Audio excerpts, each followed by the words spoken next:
Oke, Assalamualaikum warahmatullahi wabarakatuh. Adik-adik yang sedang menempuh mata kuliah manajemen keuangan syariah. Oke, setelah UTS ini kita akan membahas mengenai manajemen dalam ruang lingkup keputusan yang dikelola oleh manajer keuangan ya. Ada beberapa keputusan seperti investasi, pendanaan, dividen, zakat dan sebagainya, dan salah satunya adalah tentang manajemen modal kerja. Oke, sebelumnya kita telah mempelajari mengenai bagaimana menganalisis laporan keuangan. Artinya bagaimana kita membaca dan menginterpretasikan informasi dalam laporan keuangan. Lalu ada konsep fundamental lainnya, yaitu mengenai konsep time value of money dan juga economic value of time. Lalu sekarang setelah UTS mungkin kita akan fokus ke ini ya, teknis ya, lebih ke teknis pengelolaan uang di perusahaan, pengelolaan dana. Oke, langsung aja ya, manajemen modal kerja. Kemarin sempat saya berikan materi berupa bukunya ya. Lalu di sini mungkin saya akan menjelaskan sedikit sekali, mungkin ada yang dibingungkan dari materi yang saya kirim. Nah, manajemen modal kerja ini kenapa sih penting? Yang pertama adalah karena ya di buku ya sekitar 60% kegiatan seorang manajer keuangan itu adalah merencanakan arus kas jangka pendeknya, yaitu bagaimana dia mengatur kegiatan operasional dalam perusahaan, kegiatan sehari-harinya ya, kegiatan inti bisnisnya itu adalah kegiatan operasional.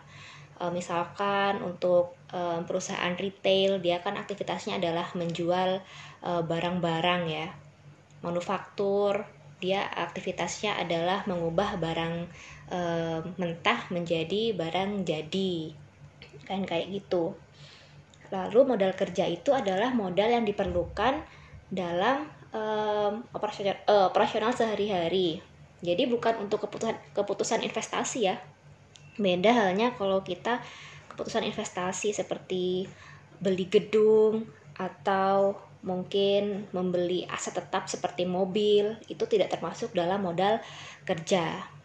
Modal kerja itu yang sehari-hari, yang sifatnya jangka pendek, seperti beli bahan baku, terus membayar gaji pegawai, itu kan istilahnya aktivitas-aktivitas jangka pendek. Dan umurnya itu kurang dari 1 tahun.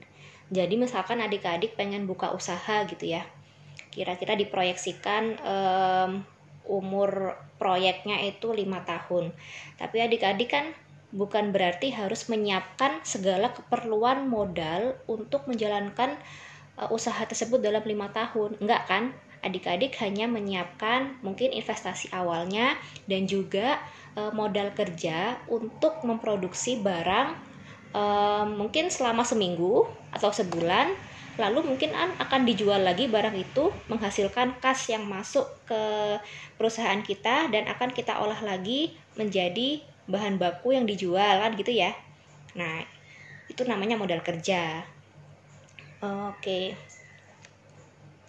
lanjut ya.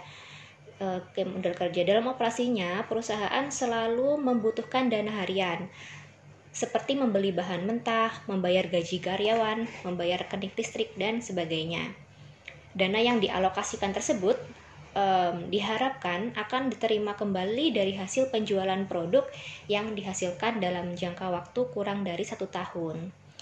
Dana tersebut berputar selama perusahaan masih beroperasi ya.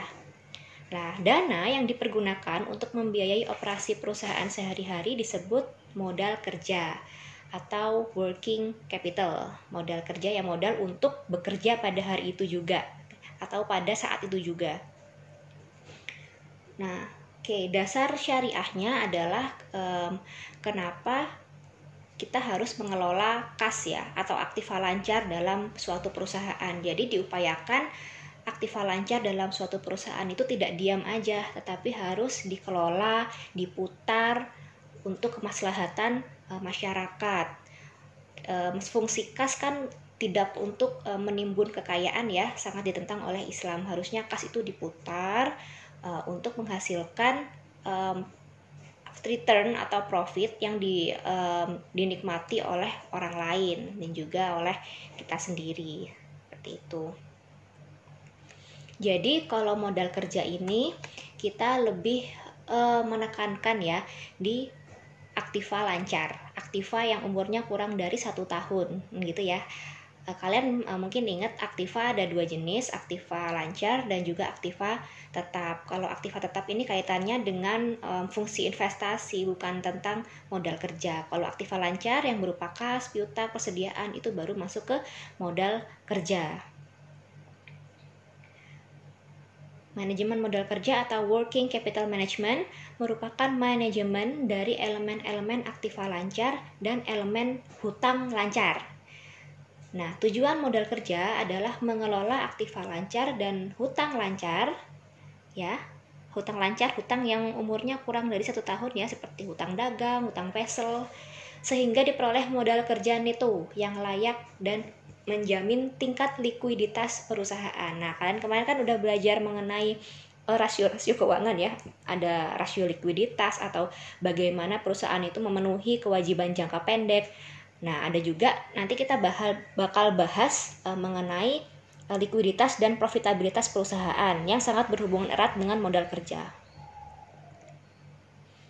Konsep modal kerja ya. Konsep kuantitatif. Jadi ada pengertian modal kerja secara kuantitatif. Modal kerja menurut konsep ini adalah keseluruhan aktiva lancar atau gross working capital. Keseluruhan aktiva lancar ya. Adik-adik kan udah pernah menghitung aktiva lancar dalam perusahaan itu apa aja. Nah, itu namanya gross working capital. Atau konsep kualitatifnya berbeda ya dengan kuantitatif. Modal kerja menurut konsep ini adalah kelebihan antara aktiva lancar atas hutang lancar. Kelebihannya maksudnya gimana? Yaitu aktiva lancar dikurangin dengan hutang lancar atau kewajiban lancar ya. Itu udah modal kerja yang bersih. Jadi kita menggunakannya modal kerja bersih konsepnya. Atau modal kerja dengan konsep kualitatif. Ada juga konsep fungsional ya. Konsep fungsional mendasarkan pada fungsi dana yang digunakan untuk memperoleh pendapatan gitu. Jadi ada namanya modal kerja real dan ada juga yang potensial. Yang real itu contohnya kas, piutang, persediaan. Kalau yang potensial atau masih ada potensi untuk dicairkan itu adalah seperti surat-surat berharga gitu. Kita kan bisa menggunakan surat-surat berharga itu apabila surat-surat berharga itu sudah laku terjual, kan seperti itu ya. Nah, ini ada hukum trade-off dalam modal kerja. Ini yang harus dipertimbangkan oleh suatu perusahaan dalam menentukan besaran modal kerja. Karena apa? Ada semacam trade-off atau kontradiksi. Kalian mungkin masih asing dengan istilah trade-off ya. Trade-off ini maksudnya gini, ada sesuatu yang bertolak belakang. Misalnya ini ya simpelnya. Kalian kalau mau pintar kan belajar ya. Kalau kalian banyak belajar, maka kalian akan pintar. Ya, tetapi kalau kalian banyak belajar, maka kalian akan kekurangan waktu tidur kalian. Gitu ya. Jadi ada sesuatu yang bertolak belakang, ada sesuatu yang ada namun atau ada tapinya gitu ya. Kita pinter tapi kita kurang waktu tidur. Kita pinter tapi kita kurang waktu berkumpul dengan keluarga. Atau kita kurang piknik kayak gitu ya. Jadi ada sesuatu yang bertolak belakang. Nah, kalau trade off dalam modal kerja ini, gini ya, rumusnya dulu. Modal kita kan pakai yang konsep kualitatif. Modal kerja bersih itu rumusnya aktiva lancar dikurangin kewajiban lancar. Nah, modal kerja bersih yang tinggi berarti kewajiban lancarnya kan kecil ya. Oke, padahal kewajiban lancar itu kewajiban jangka pendek.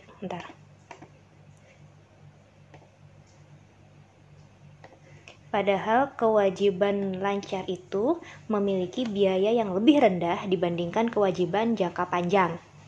Dan kewajiban lancar yang kecil berarti kewajiban jangka panjangnya tinggi, ya enggak?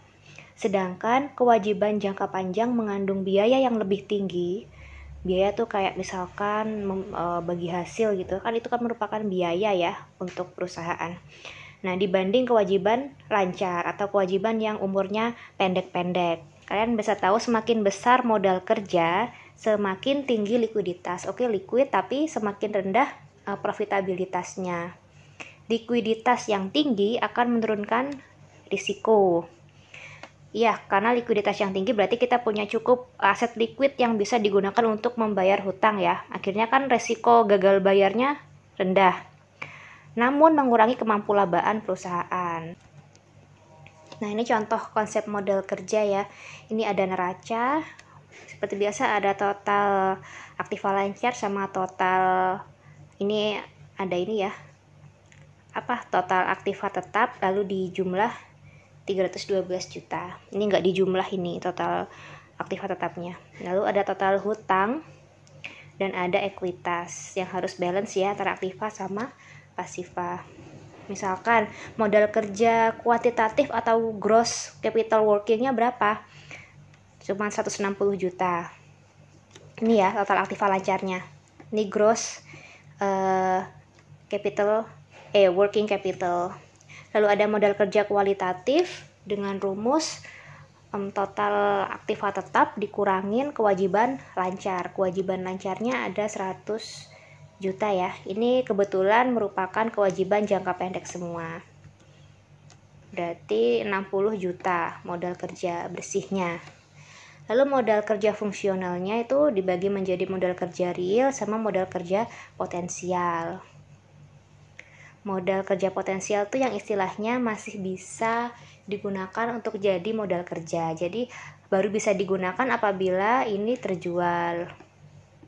Dan ini juga diperoleh. Jadi masih potensial gitu ya. Jadi modal kerja ini modal kerja potensial sebesar 27 juta. Oke. Lalu ada alasan perlunya modal kerja. Apa sih alasan-alasan dalam perlunya modal kerja? Yang pertama adalah adanya biaya transaksi. Misalkan kalau kita mempunyai modal kerja yang cukup dalam suatu perusahaan, misalkan nih ada penawaran dari supplier bahan baku yang lebih murah gitu. Dan itu nggak didapatkan kapan aja, misalkan kesempatannya cuma hari ini. Apabila kita memiliki cukup modal kerja, maka kita langsung bisa mengeksekusi pembelian bahan baku yang murah itu kan.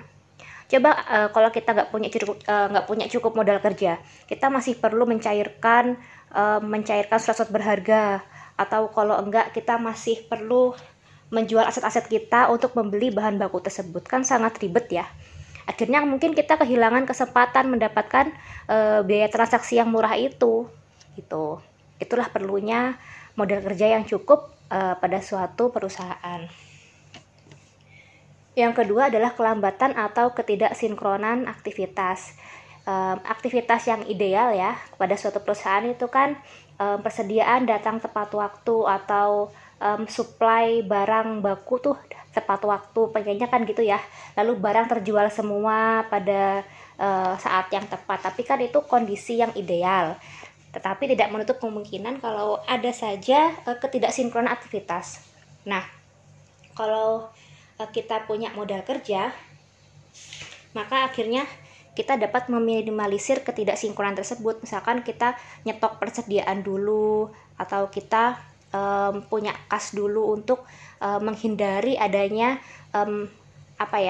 menghindari adanya chaos atau ketidaksinkronan pada suatu aktivitas ekonomi. Lalu ada ini alasan kemungkinan kebangkrutan atau kesulitan pembayaran, atau itu ya risiko kredit itu ya. Kalau kita punya modal kerja yang cukup, maka kita akan mampu melunasi kewajiban jangka pendek kita. Gak akan terjadi kesulitan pembayaran.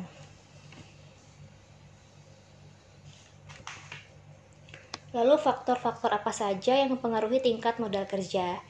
Jadi di sini dibagi dua ya. Modal kerja kan terdiri dari aktiva lancar sama hutang lancar. Aktiva lancar dikurangi hutang lancar. Yang faktor yang mempengaruhi aktiva lancar yaitu karakteristik bisnis. Perusahaan-perusahaan yang berbentuk perusahaan retail atau enggak manufaktur itu pasti lebih memiliki modal kerja yang lebih banyak dibandingkan perusahaan jasa, karena memang apalagi perusahaan retail ya, di mana mereka harus istilahnya mensuplai barang-barang persediaan dulu, yang misalkan kalian di Indomaret gitu ya, pasti barang-barang yang di display itu banyak, karena berarti dia butuh modal kerja yang banyak sekali, persediaan yang banyak sekali gitu. Lalu ada ukuran perusahaan. Nah, ukuran perusahaan kita mungkin pemikiran kita di perusahaan besar itu ya, perusahaan yang berukuran besar modal kerjanya itu lebih besar juga dibandingkan perusahaan kecil. Tapi ternyata enggak. Kita lihatnya dari persentase. Modal kerja perusahaan kecil itu persentasenya itu lebih besar daripada modal kerja di perusahaan yang udah besar, udah ajek ya istilahnya. Kenapa? Karena kalau misalkan perusahaan besar, dia itu lebih cenderung memiliki modal atau ekuitas yang banyak, dan dia nggak perlu modal kerja yang banyak juga. Karena apa? Dia punya semacam fleksibilitas keuangan yang tinggi. Dia tinggal pinjam, pokoknya kas itu istilahnya tersedia terus gitu ya. Dan kasnya tuh stabil. Karena apa? Karena penjualan mereka tuh stabil cenderung ya, dibandingkan dengan perusahaan kecil yang baru tumbuh, penjualannya masih nggak stabil, sehingga mereka harus menyetok kas yang lebih banyak, modal kerja yang lebih banyak dibandingkan perusahaan-perusahaan besar. Lalu ada aktivitas perusahaan ya. Nah, jika perusahaan meningkat aktivitasnya atau penjualannya meningkat, maka aktiva lancarnya juga ikut meningkat. Jadi perlu proyeksi kira-kira target penjualan pada bulan depan atau tahun depan itu berapa, sehingga dapat diproyeksikan juga modal kerja yang dibutuhkan. Apabila diproyeksikan meningkat, maka modal kerjanya harus mengikuti meningkat juga ya. Lalu ada stabilitas penjualan. Sama kayak tadi, kira-kira penjualan ke depan ini berapa yang diproyeksikan. Kalau misalkan stabil ya akhirnya modal kerjanya stabil juga. Kalau misalkan berfluktuasi ya harus mengikuti fluktuasi penjualan. Sehingga kalau misalkan stabil ya, penjualnya stabil, diupayakan modal kerja itu ya sekecil mungkin, karena kita tahu bahwa penjualan itu akan memberikan hasil yang sama setiap periodenya. Kalau misalkan berfluktuasi, misalkan keadaan ekonomi sedang tidak stabil dan pasti penjualan sedang berfluktuasi, maka lebih baik kita modal kerjanya ditinggikan, karena kita menghadapi ketidakpastian di masa depan. Seperti itu ya. Lalu faktor yang mempengaruhi utang lancar, faktor eksternal ya. Industri tertentu itu cenderung punya utang lancar yang lebih besar ya. Contohnya aja kayak usaha retail yang menggunakan aktiva lancar dalam bentuk barang dagangan yang lebih besar dibandingkan dengan industri manufaktur. Nah, lalu ada faktor internal kebijakan manajemen. Nah, ini yang akan kita diskusikan karena kita punya beberapa strategi nanti, strategi modal kerja ya. Nah, jadi strategi modal kerja itu ada 3 ya. Yang pertama adalah strategi konservatif, di mana proporsi atau persentase modal kerja yang terdiri dari kas, piutang, sama persediaan tuh lebih besar. Nah, konsekuensinya adalah untuk mengurangi risiko likuiditas, atau berarti meningkatkan kemampuan likuiditas pada suatu perusahaan. Lalu seperti hukumnya trade-off tadi ya, berarti apabila likuiditas meningkat, maka yang berkurang adalah kemampuan profitabilitas. Seperti itu. Dan strategi konservatif ini lebih banyak didanai oleh dana-dana atau hutang-hutang jangka panjang atau debt ya, long term debt. Lalu ada strategi moderat nih. Di sini moderat itu kan artinya cukup-cukup aja ya. Jadi ada proporsi, nama lainnya adalah hedging, kalau enggak matching. Nah, proporsi aktiva lancar atau modal kerja dalam posisi yang cukup-cukup aja. Jadi kewajiban jangka pendek itu didanai oleh aktiva lancar. Lalu ada juga strategi agresif. Berarti kalau strategi moderat itu aktiva lancar didanai oleh kewajiban jangka pendek, dan aktiva tetap didanai oleh kewajiban jangka panjang. Jadi match ya, atau hedging istilahnya. Lalu ada strategi agresif di mana proporsi modal kerja itu kecil. Jadi dia lebih mengandalkan kewajiban-kewajiban jangka pendeknya. Nah, konsekuensinya adalah untuk meningkatkan keuntungan, artinya profitabilitasnya tinggi, tetapi trade-off-nya meningkatkan risiko kesulitan likuiditas, atau artinya kemampuan likuiditas pada perusahaan itu berkurang atau menurun.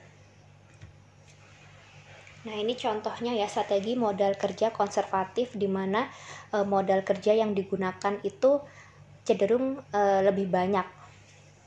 Konservatif, dia lebih untuk meningkatkan likuiditas dibanding untuk profitabilitasnya. Jadi ini kan di sini ada fixed asset atau aset tetap ya, di mana berdasarkan waktu dia tuh jumlahnya cenderung tetap. Lalu di sini ada aktiva lancar yang permanen, misalkan aja persediaan ya, persediaan itu aktiva lancar tetapi jumlahnya dari waktu ke waktu itu diusahakan tetap. Lalu ada aktiva lancar tetapi tidak permanen, misalkan aja seperti kas sama piutang ataupun surat-surat berharga, itu kan tidak permanen jumlahnya, bisa berubah seiring dengan perkembangan waktu, dapat cepat berubah ya. Nah, di sini tuh kebanyakan atau seluruh aktiva, mulai dari aktiva tetap sampai aktiva lancar, entah itu yang permanen maupun yang tidak permanen, itu dibiayai oleh hutang jangka panjang, long term debt plus equity plus aktiva lancar yang spontan. Nah, ini cenderung meningkatkan likuiditas tetapi mengurangi profitabilitas. Karena apa? Hutang jangka panjang itu memiliki beban yang tinggi sehingga mengurangi profitabilitas. Iya nggak? Kalau beban tinggi maka laba bersih yang diterima akan kecil ya, sehingga profitabilitasnya kecil juga, seperti itu. Itu namanya strategi modal kerja yang konservatif. Lalu ada strategi modal kerja yang moderat atau yang sedang-sedang aja, atau yang namanya hedging atau matching. Ini ya, moderate approach atau maturity matching. Di mana di sini ada sama seperti tadi, ada fixed asset dan juga ada permanent level of current asset. Di sini ada temporary current asset, biasanya kas, piutang, lalu surat-surat berharga itu ya. Nah, di sini bisa dilihat ya, aktiva lancar dan aktiva tetap dibiayai oleh long term debt atau hutang jangka panjang. Dan temporary current asset atau aktiva lancar yang temporer yang berubah-ubah ya, itu dibiayai oleh kewajiban jangka pendek. Jadi match ya, diusahakan jumlahnya itu sama. Jadi nggak ada yang jadi temporary current asset ini nggak ada yang dibiayai oleh hutang jangka panjang. Seperti itu. Ini kan total permanent asset dan juga temporary current asset. Di sini ada akhirnya profitabilitasnya juga sedang-sedang aja dan likuiditasnya juga sedang-sedang aja. Jadi nggak ada yang tinggi dan nggak ada yang rendah. Seperti itu. Ada juga strategi modal kerja yang agresif, di mana di sini modal kerjanya itu kecil, tetapi akhirnya meningkatkan profitabilitas. Karena kewajiban lancar yang digunakan itu lebih banyak juga. Ini ya, sama kayak tadi, tetapi kewajiban jangka pendeknya itu juga untuk membiayai aktiva lancar yang permanen. Berbeda ya dengan strategi-strategi yang sebelumnya. Jadi di sini sebagian aktiva lancar permanen dibiayai oleh short term debt. Nah, akhirnya di sini profitabilitasnya juga naik ya, profitable tapi tidak liquid, seperti itu.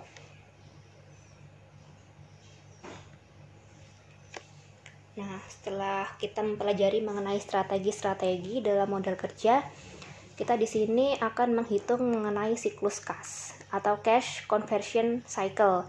Jadi istilahnya berapa lama kas itu menjadi kas lagi, kas yang kita keluarkan menjadi kas yang masuk, seperti itu ya. Diusahakan sependek mungkin jangka waktunya. Karena apa? Semakin cepat kas itu berputar, maka akan semakin cepat dana atau profit kita peroleh. Misalkan ini siklusnya untuk ini ya, perusahaan industri, berarti manufaktur, karena ada bahan baku yang diubah menjadi persediaan. Nah, mulai dari kas, kan beli bahan baku ya, pembelian bahan baku, lalu ada proses produksi di sini yang akan diubah menjadi persediaan yang didisplay atau yang akan dijual ke customer. Lalu di sini apabila pembayarannya kas ya nggak masalah, tapi kalau misalkan ada penjualan secara kredit, maka periode pengumpulan piutangnya itu juga harus diperhitungkan. Artinya yang harus diperhitungkan malah kreditnya. Berarti ada piutang ya, timbul piutang karena penjualan secara kredit. Lalu piutang tersebut dibayar. Nah, diusahakan kan periodenya sependek mungkin. Karena agar bisa diputar, piutang itu harus diubah menjadi kas ya. Piutangnya dibayar. Siklus kas bisa dihitung dengan periode pengumpulan piutang, misalkan berapa hari, ditambah periode persediaan, dikurangi periode pembayaran pendanaan dan rekening akrual. Misalkan kita membayar gaji atau membayar hutang, seperti itu. Itu mau dikurangi dari siklus kas. Misalkan nih ada neraca ya, yang memberikan informasi sebagai berikut. Nah, ini hanya sebagian saja, makanya nggak balance ya. Tingkat penjualan adalah 500.000. Harga pokok penjualan atau HPP adalah 80% dari penjualan. Berapa siklus kas perusahaan tersebut? Nah, pertama-tama kita akan menghitung perputaran untuk setiap komponen modal kerja ya, yang terdiri dari aktiva lancar dan kewajiban lancar. Kita hitung perputaran masing-masing aktivanya. Kalian kan udah pernah menghitung rasio-rasio aktivitas, misalkan perputaran piutang, lalu perputaran persediaan. Nah, ini implementasi dalam menghitung rasio aktivitas yang terdiri dari perputaran piutang ya, berarti penjualan dibagi dengan piutang. Penjualannya adalah 500.000 dengan piutang sebanyak 75.000. Berarti turnover atau receivable turnover atau perputaran piutangnya adalah 6 kali dalam tahun tersebut. Sama halnya kita lakukan dengan aset-aset lainnya, yaitu perputaran persediaan dengan rumus HPP atau harga pokok penjualan ya, yaitu 80% dari penjualan menghasilkan 400.000 dibagi 100.000. Ini persediaannya 100.000. Berarti turnovernya atau inventory turnovernya yaitu 4 kali dalam 1 tahun. Lalu ada perputaran kewajiban dagang. Berarti HPP dibagi kewajiban dagang sama ya, prosesnya kayak tadi. Berarti perputarannya kewajiban ini adalah 40 kali dalam 1 tahun. Nah, periode siklus itu akhirnya menghitungnya adalah ini ya, periode pengumpulan piutang berarti 360 hari, karena diasumsikan 1 tahun itu 360 hari dibagi dengan perputarannya masing-masing, perputaran asetnya masing-masing. Nah, ini perputaran pasifanya ya. Lalu dikolek semua, dihitung menghasilkan berapa hari ini. Lalu siklus kasnya berarti tadi kan rumusnya perputaran dalam piutang ditambah perputaran persediaan dikurangin perputaran ini ya, pembayaran akrualnya. Berarti dikurangi 9 hari, dikurangi 9 hari juga, dikurangi 9 hari, menghasilkan 123 hari. Berarti cash to cash periodnya atau periode siklus kasnya adalah 123 hari. Misalkan kita mengeluarkan kas pada hari ini, maka 123 hari lagi kita akan menerima kas tersebut. Untuk menghitung kebutuhan modal kerja, kan tugas manajer keuangan adalah menghitung modal kerja, keperluan modal kerja pada suatu periode, entah itu bulanan, entah itu tahunan. Nah, metodenya ada 2, yaitu metode perputaran aset, ada juga metode keterikatan dana.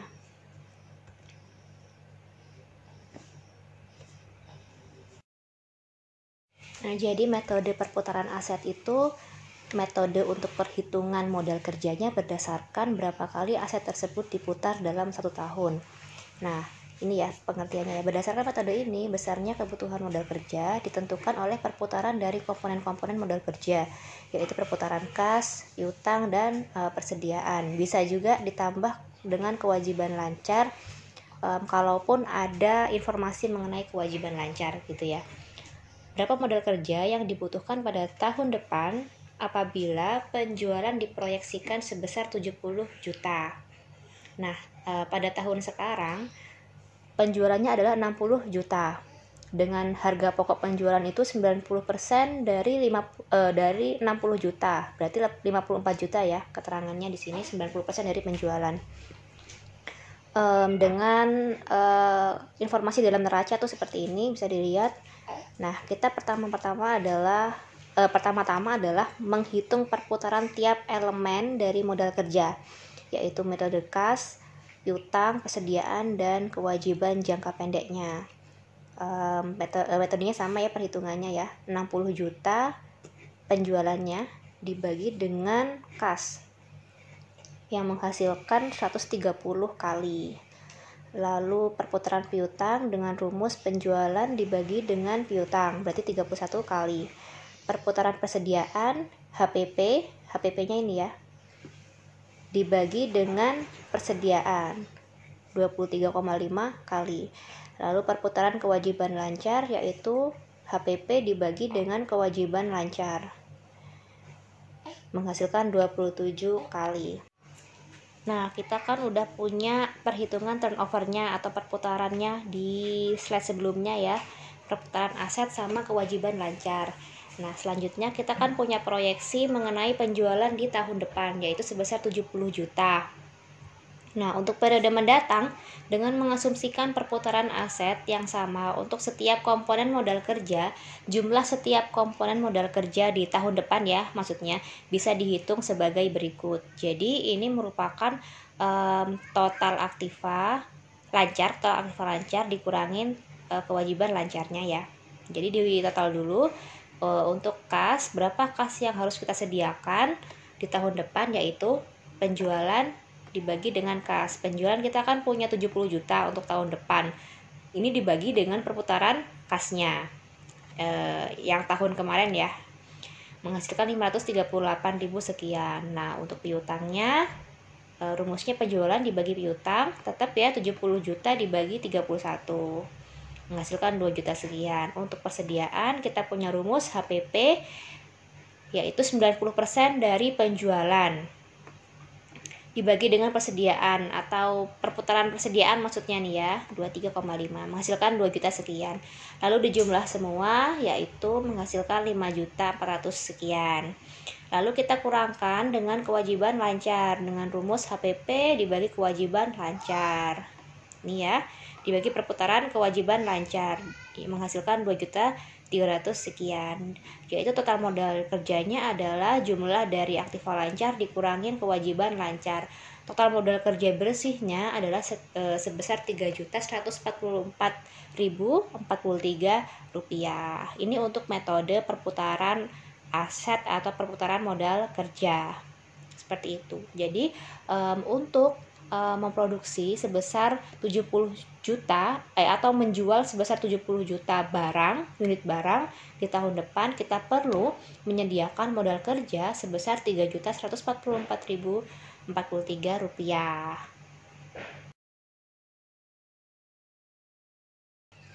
Ada juga metode keterikatan dana yang dihitung berdasarkan seberapa lama dana tersebut terikat ya.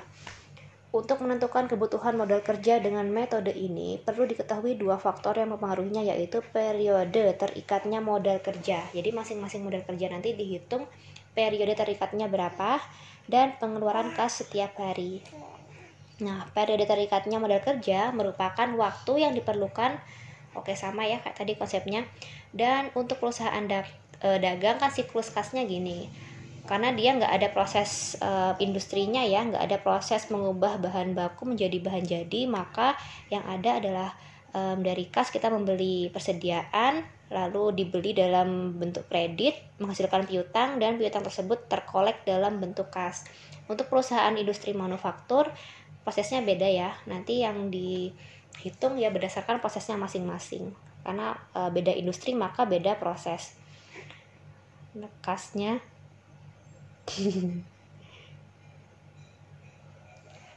Nah, kasnya di sini kan buat beli bahan baku, lalu ada proses produksi, lalu menjadi persediaan ya, sama lalu ada piutang dagang, lalu menjadi kas. Di sini prosesnya lebih panjang. Nah, pengeluaran kas per hari adalah jumlah pengeluaran kas rata-rata setiap hari untuk keperluan pembelian bahan mentah, bahan pembantu atau overhead ya, upah buruh, dan biaya-biaya lainnya. Jadi istilahnya yang biaya langsung dalam memproduksi suatu barang yang terkandung dalam HPP. Contohnya gini ya, metode keterikatan dana. Perusahaan dagang X memiliki data sebagai berikut. Rata-rata periode keterikatan modal kerja ya. Lama barang disimpan di gudang itu 7 hari. Karena dia perusahaan dagang atau retail ya, bukan perusahaan industri. Jadi di sini cuma ada lama barang disimpan di gudang atau di display mungkin, dan ada lama pengumpulan piutang, yaitu sebesar atau selama 13 hari. Dan rata-rata pengeluaran kas setiap harinya itu untuk pembelian barang dagangan atau kulaan ya 1 juta. Ada juga upah karyawan yang istilahnya dibayarkan per hari, bukan gaji ya tapi upah. Ada juga biaya administrasi dan umum, biaya penjualan, biaya lainnya seperti iklan dan lain-lain. Nah, setiap harinya itu dia mengeluarkan kas sebesar 1.150.000. Dan perusahaan memiliki kebijakan internal untuk menyediakan kas minimal berjumlah 150.000. Jadi minimal harus ada kas 150.000 ya. Berarti modal kerja yang dibutuhkan itu berapa? Nah, berarti 20 hari ya, dikali 1.150.000 ditambah 150.000. Nah, ini kas minimal menghasilkan 23.150.000.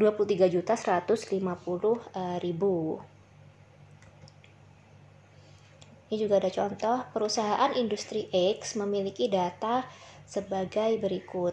Nah, rata-rata periode keterikatan modal kerja. Kalau ini perusahaan industri ya, berbeda dengan perusahaan dagang yang barusan kita bahas. Lama bahan mentah disimpan itu 8 hari, lama proses produksi 6 hari, lama barang jadi disimpan 5 hari, dan lama pengumpulan piutangnya 11 hari. Lalu di list ya, di daftar pengeluaran apa aja pada setiap harinya. Berarti modal kerja yang karena ini kas minimal berjumlah 100.000, maka modal kerja yang dibutuhkan adalah 30 hari dikali 400.000 ditambah 100.000. Berarti ada 12.100.000 kebutuhan modal kerjanya.